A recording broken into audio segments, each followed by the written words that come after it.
Reka twongere tubasuhuze tubifurize ibihe byiza, tubifurize igitondo cyiza, igitondo cyuje umugisha kuri mwebwe mutega amatwi ndetse mugakurikirana amakuru n'ibiganiro tugenda tubagezaho. Reka tubane namwe rero nk'ibisanzwe kuri rigenekerezo rya 30 ukwezi kwa Kigarama umwaka wa 2025. Nshuti bavandimwe rero turabana namwe muri byinshi bikomeje kugenda bitangazwa, by'umwihariko turaza kureba ibizindutse bivugwa mu gihugu cy'u Burundi. Nyamuneka ibintu ntago byoroshye mu gihugu cy'u Burundi, turaza kugenda tugaruka mu ngingo zitandukanye zirimo kuba abasirikare b'iki gihugu cy'u Burundi bakuru bakomeje kugenda bahunga igihugu. Turaza kugenda tubabwira abasirikare ba FDNB bamaze kugenda bafatirwa ku kibuga cy'indege cyitiriwe Michael International Ndadaye Airport cya Bujumbura. Base bari guhunga bahungira hehe? Ibyo ngibyo turaza kubibaramburira. Nyamuneka tuze gukomeza amakuru yacu tubabwire uburyo bihagaze muri CNDD FDD. Perezida Evariste Ndayishimiye nyamuneka amaze kugenda akurwaho amaboko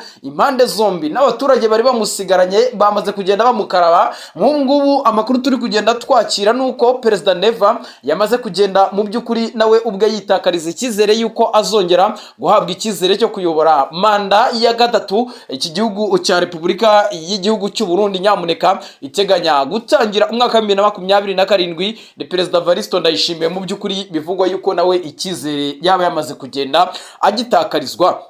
Amakuru rero ari kugenda avugwa mu ibanga rikomeye cyane nuko bita Reverien Ndikuriyo warusanzwe ari umunyamabanga mukuru wa CNDD FDD ndetse akaba n'umusenateri muri Sena y'igihugu cy'u Burundi, ariwe urimo uragirizwe cyangwa se ariwe urimo urahabwa amahirwe yuko yahabwa umwanya wo kuyobora iri shyaka.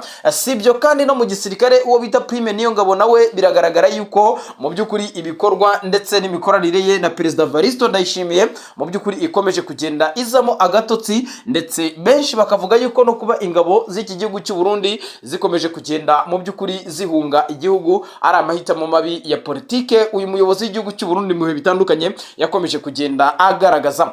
Tukiri aho ngaho turaza gukomereza amakuru yacu mu by'ukuri tuze kureba ku butaka bw'igihugu cy'u Rwanda, turebe amagambo akomeye cyane cyangwa se intahe ikomeye cyane Perezida Paul Kagame w'igihugu cy'u Rwanda yaje kugenda ahereza abakora mu nzego z'umutekano, abashimira ndetse anabifuriza umwaka mushya muhire kubera ibikorwa byabo by'indashyikirwa bagenda bakorera u Rwanda ndetse n'amahanga muri rusange. Turaza kugenda dusubiramo turebe ngo bihagaze bite, ese ingabo z'u Rwanda ziri hirya no hino mu butumwa bw'amahoro byaba bihagaze bite, ese baba akazi kabo mu by'ukuri kari gukorwa uko gakwiye. Turaza kugenda tureba ibyaje gutangazwa n'umukuru w'igihugu cy'u Rwanda, ariko nanone turaza gukubitira ku butaka bw'igihugu cya Repubulika ya Demokarasi ya Kongo ho ibintu bikomeje kugenda biba ibindi harimo harakemangwa yuko imvugo z'urwango zikomeje kugenda zikwirakwira ku marezo sosiyo mu by'ukuri zaba zirimo zirahembera ikintu gikomeye cyane, aho benshi mu basesenguzi bavuga yuko mu by'ukuri iki gihugu cya Repubulika ya Demokarasi ya Kongo n'abayobozi bacyo baba barimo barahembera urwango ruganisha kuri jenoside. Ibi ngibi biri kuba nyuma yuko bita Sylvain Ekenge Bomsa ku munsi wo ku itariki ya 27 ubwo yaganiraga n'itangazamakuru ku gitangazamakuru cya leta RTNC. Mu by'ukuri yaje kugenda agaruka ku magambo akakaye cyane akomeje kugenda atera benshi urujijo, ndetse benshi baravuga yuko mu by'ukuri iki gisirikare cya Repubulika ya Demokarasi ya Kongo gishobora kuba kirimo kirajya habi ndetse cyaba kirimo kiranategura ibikorwa bitari byiza by'umwihariko ku baturage bo mu bwoko bw'abatutsi ari ku butaka bw'igihugu cya Kongo. Nanone kandi tukiri ahangaha turaza kubabwira ku nama ikomeye cyane yateraniye mu mujyi wa Goma ku cyicaro gikuru cya teritwari cyangwa se cy'intara ya Kivu y'Amajyaruguru hariya mu mujyi wa Goma, aho General Sultani Makenga ndetse n'abandi bakora mu nzego zitandukanye by'umwihariko inzego z'ubuyobozi, Chief Coordinator Colonel Nanga, aho bose bitabiriye iyi nama. Colonel Nanga yamaze kugenda atangaza imigabo n'imigambi, impamvu nyamukuru yari ukwifuriza umwaka mushya muhire abakongomani bose muri rusange, ariko nanone batangaza yuko mu by'ukuri bageze kure bubaka igisirikare, ariko umwaka utaha hagomba kuba haterwa intambwe ndetse n'ibindi birango byose bikaba byagerwaho, cyangwa se ibindi bikorwa biganisha ku gukora igihugu cya Kivu y'Amajyaruguru byose bikaba bizagenda bigerwaho gake gake. Ibi ngibi rero bikaba bikomeje kugenda biteza impungenge ndetse binagaragaza yuko mu by'ukuri ubutegetsi bwa Kinshasa bwaba burimo buragenda abujya habi, nyuma yuko mu by'ukuri inyeshyamba za M23 zamaze kugenda zifata ibice bitandukanye. Habari za Uvira, ahangaha rero amakuru avugwa ku mujyi wa Uvira yo nayahe. Ibuvira biravugwa yuko ingabo za FARDC zamaze kugenda mu by'ukuri zongera zigaruka muri uriya mujyi, nyuma yuko inyeshyamba za M23 zari zavuze yuko Uvira igomba kuba iriho, ariko nyamuneka itayobowe na FARDC ndetse n'ingabo z'u Burundi zitagarutse muri Uvira. Ku munsi w'ejo rero amakuru twagiye twakira nuko agaragaza yuko igisirikare cya leta ya Kongo ndetse n'abazarendo bongeye gutaha uriya mujyi wa Uvira, ndetse ibi ngibi binakubitaniraho yuko harimo kwiyongera gukomeye cyane mu by'ukuri kw'ingabo z'u Burundi kuri ubutaka bw'igihugu cya Kongo, aho bivugwa yuko abandi basirikare b'igihugu cy'u Burundi bongeye kugarurwa hariya ku butaka bw'igihugu cya Kongo, bamaze kugenda bongera gushinga ibirindiro byabo mu bice bitandukanye bya teritwari ya Fizi, by'umwihariko mu Minembwe, Mikarati, Bijombo ndetse n'ahandi hose hariya mu misozi miremire y'Imunembwe. Ibi ngibi rero bikaba bikomeje kugenda biteza impungenge ndetse n'akaga gakomeye cyane. Nyamuneka mutera agatebe tuze kugenda mu by'ukuri tubirebaho. Nibyo rero bidatinze wenda tugarutse ngira ngo izo zari impfunyapfunya cyangwa se incamake mu rurimi rw'ikinyarwanda twagombaga kugenda tugarukaho kugira ngo turebe ngo bihagaze bite. Ubu rero gahunda tayari, reka tubanze turebe ngo bihagaze bite ku basirikare b'igihugu cy'u Burundi bivugwa yuko bakomeje kugenda bahunga igisirikare, nyuma yuko Perezida Evaristo Ndayishimiye akomeje gufata icyemezo gikomeye cyane ndetse akanagifata atagishije inama umugaba mukuru w'ingabo z'igihugu cy'u Burundi Prime Niyongabo. Biravugwa yuko mu by'ukuri bamwe mu basirikare b'iki gihugu cy'u Burundi bakomeje kugenda batoroka igisirikare. Nk'ubu ku munsi w'ejo amakuru tugenda dukesha ibitangazamakuru birimo Actualité.cd, birimo Source Media cyandikira mu gihugu cy'u Burundi, nuko bamaze kugenda bagaragaza yuko mu by'ukuri abasirikare b'igihugu cy'u Burundi bakomeje kugenda bahunga igihugu, aho bivugwa yuko rwose ku minsi itatu iheze abasirikare bagera kuri 15 bakomeye cyane bafatiwe ku kibuga cy'indege mu buryo butandukanye, bamaze kugenda bahisha ama-identité yabo, ariko nyamuneka biza gutahurwa yuko bari abasirikare b'igihugu, aho bivugwa yuko benshi bari kugenda bahungira i Dubai, abandi muri Saudi Arabia ndetse n'ibindi bihugu byo mu burasirazuba bwo hagati akaba ariho bakomeje kugenda bahungira. Ibi ngibi biri kuba nyuma yuko Perezida Evaristo Ndayishimiye mu by'ukuri abashoye mu ntambara z'urudaca ndetse intambara bigaragara yuko mu by'ukuri batari kugenda bazitsinda. Ni nyuma yuko kandi inyeshyamba za M23 zikomeje kubatsinda uruhenu, zikomeje kubarwanya mu buryo budasanzwe, ndetse M23 ikaba yarakomeje kugenda mu by'ukuri igaragaza yuko igisirikare cy'u Burundi ari ikinyantege nyange, ndetse hakiri n'urugendo rukomeye cyane rwo kubaka kugira ngo iki gisirikare cy'u Burundi cyongere kigaruke muri position cyahozemo. Ibi rero byahise bituma benshi mu baturage ndetse n'abandi batandukanye by'umwihariko abafite cyangwa se abavuga ari kijyana hara ku butaka bw'igihugu cy'u Burundi bagiriza Perezida Evaristo Ndayishimiye ku gusenya igisirikare ndetse no kuba igihugu akomeje kugenda akigira umusaka. Ariko nanone biravugwa yuko Perezida Evaristo Ndayishimiye ngo yaba ashaka gusenya iki gihugu cy'u Burundi, yaba ari gushaka kugisenya kubera yuko ukuguha umwanya izi nyeshyamba za M23 arabizi neza yuko isaha n'isaha nakomeza kufatanya na leta ya Kongo kukugaba ibitero mu bice bitandukanye yica abaturage b'abakongomani. Ibi ngibi bizatuma n'ubundi izi nyeshyamba za M23 zirwanaho, nk'uko batangaje yuko mu by'ukuri umuriro bawuzimiriza aho wakiye. Amakuru rero tugenda twakira nuko bishoboka yuko hazabaho ibitero bikomeye cyane, inyeshyamba za M23 zishobora kwa advancinga zikaba zasatira imipaka n'imbibi z'u Burundi cyangwa se urubibi rw'u Burundi. Andi makuru kandi nk'uko twamaze kugenda tubatohoreza nuko bivugwa yuko muri CNDD FDD bisa naho ari umuriro waka wongerewemo peteroli. Ni amakuru avuga yuko bitoroshye habe na gatoya, ndetse rugeretse hagati ya Reverien Ndikuriyo umunyamabanga mukuru wa CNDD FDD ndetse na Perezida Evaristo Ndayishimiye, ariko nanone tutanibagiwe bita Prime Niyongabo. uyu Reverien Ndikuriyo biravugwa yuko ari we waba urimo urahabwa amahirwe yo kuba yazatanga cyangwa se CNDD-FDD izaha umwanya akaba ari we watanga kandidatire ye mu kuyobora iki gihugu cy'u Burundi cyangwa se mu gutanga kandidatire kugira ngo yiyamamaze mu matora ateganyijwe umwaka wa 2027. Ndetse Perezida Evaristo Ndayishimiye we amakuru agenda agaragaza yuko yamaze gutakarizwa icyizere yaba abaturage yaba ishyaka bwite rya CNDD-FDD ndetse n'inzego zindi zo ku butaka bw'igihugu cy'u Burundi, yamaze kugenda atakarizwa icyizere cyo kuba yakongera guhabwa umwanya akayobora iki gihugu. Uyu mukuru w'igihugu cy'uwe mu bihe bitandukanye we yakomeje kugenda agaragaza yuko mu by'ukuri anasaba abaturage yuko ngo bagomba kumusengera kugira ngo yongere abe perezida w'iki gihugu cy'u Burundi, ndetse anasaba abaturage ko bagomba kumusengera akagerayo amahoro, noneho ngo akazongera kwiyamamariza ikiringo cya gatatu cyo kuyobora iki gihugu cy'u Burundi. Ibi rero bikagaragaza yuko hashobora kuza kuvuka amakimbirane akomeye cyane mu badede.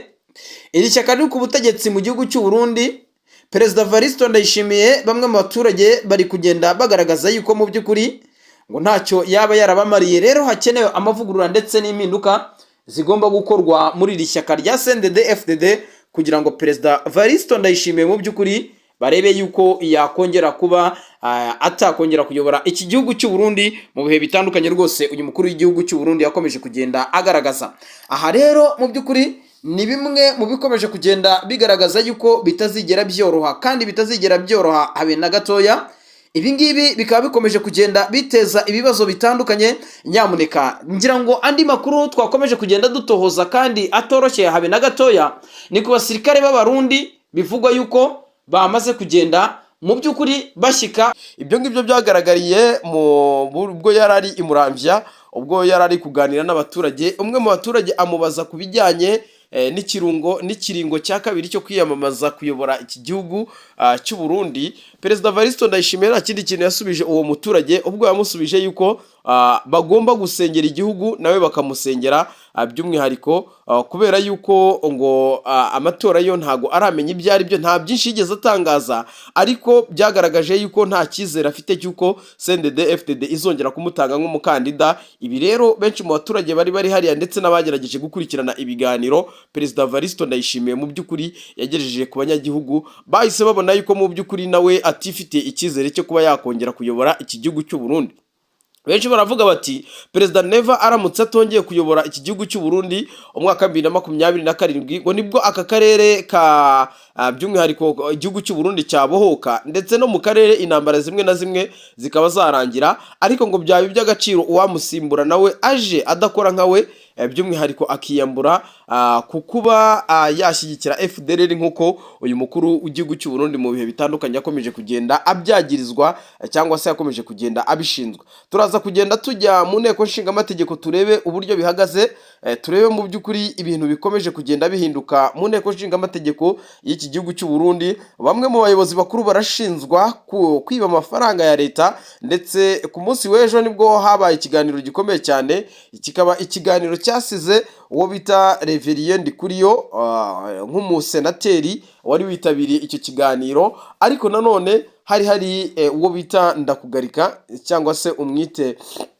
mu by'ukuri inshuti y'akadasohoka Perezida Evaristo Ndayishimiye. Ibyari byabateranyirije muri iki cyumba cy'inama byari kugira ngo barebe yuko mu by'ukuri amafaranga y'igihugu cy'u Burundi mu bihe bitandukanye yakomeje kugenda aribwa n'abanyepolitike, by'umwihariko abaturage bakaba bicira isazi mu maso. Bihagaze bite by'umwihariko? Aho rero naho turaza kugenda tubabwira yuko Perezida Evaristo Ndayishimiye ari buce ahava afunga bamwe mu bayobozi batandukanye kubwo kugenda bashinzwa kukuba barakomeje kugenda barya umutungo ndetse banakoresha umutungo w'abaturage, by'umwihariko bitwaje yuko ari abayobozi mu nteko nshingamategeko. Aho turaza kugenda tureba uburyo bihagaze, tuze kongera gukubitira hariya muri Presidence Ntare Rushatsi, naho ngo rurageretse. Perezida Evaristo Ndayishimiye yaba arimo aragenda agira byinshi ahindura.